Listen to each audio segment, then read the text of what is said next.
There's no feeling more intense than starting over.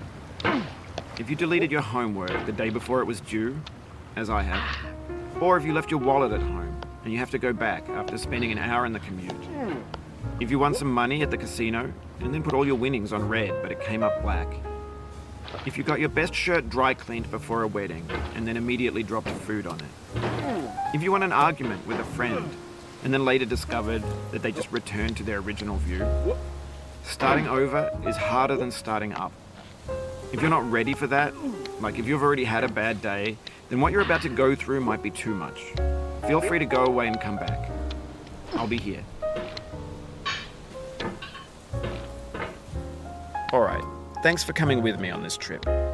I'll understand if you have to take a break at any point. Just find a safe place to stop and quit the game. Don't worry, I'll save your progress, always, even your mistakes. This game is a homage to a free game that came out in 2002, titled Sexy Hiking. The author of that game was Jazzuo, a mysterious Czech designer who was known at the time as the father of B games. And B games are rough assemblages of found objects. Designers slap them together very quickly and freely, and they're often too rough and unfriendly to gain much of a following. They're built more for the joy of building them than as polished products.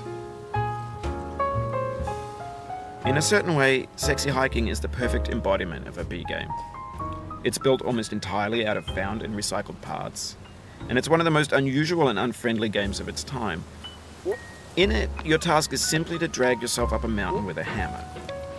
And that act of climbing, in the digital world or in real life, has certain essential properties that give the game its flavor. No amount of forward progress is guaranteed.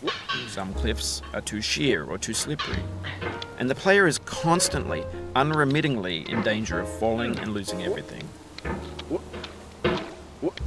Anyway, when you start Sexy Hiking, you're standing next to this dead tree that blocks the way to the entire rest of the game.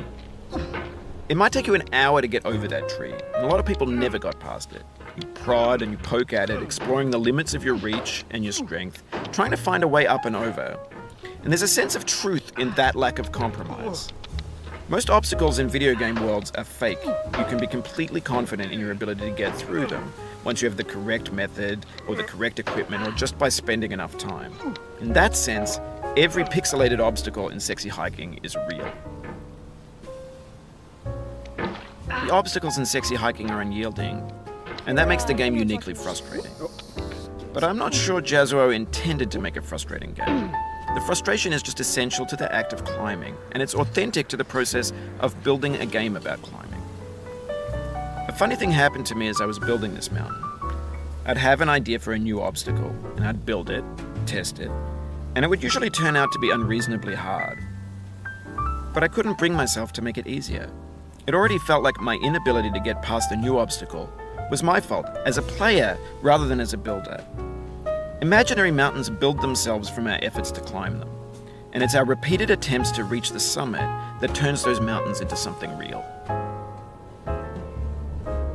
When you're building a video game world, you're building with ideas, and that can be like working with quickset cement. You mold your ideas into a certain shape that can be played with, and in the process of playing with them, they begin to harden and set until they're immutable, like rock. And at that point, you can't change the world. Not without breaking it into pieces and starting fresh with new ideas.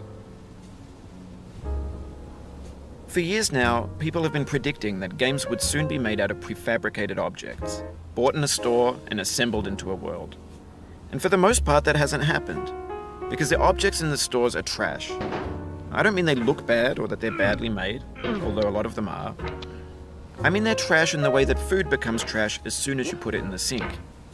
Things are made to be consumed and used in a certain context, and once the moment is gone, they transform into garbage.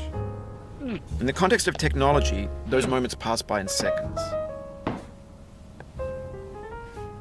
Over time, we've poured more and more refuse into this vast digital landfill that we call the internet. It now vastly outnumbers and outweighs the things that are fresh and untainted and unused. When everything around us is cultural trash, trash becomes the new medium, the lingua franca of the digital age. And you can build culture out of trash, but only trash culture. Be games, be movies, be music, be philosophy. Maybe this is what digital culture is. A monstrous mountain of trash, the ash heap of creativity's fountain. A landfill with everything we ever thought of in it. Grand, infinite, and unsorted.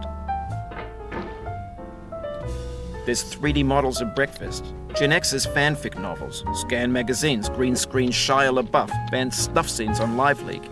Facebook's got lifelike bots with unbranded adverts and candid shots of Kanye and Taylor Swift mashups, car crash epic failed GIFs, Russian dashcam vids, discussions of McRibs, discarded, forgotten, unrecycled, muddled.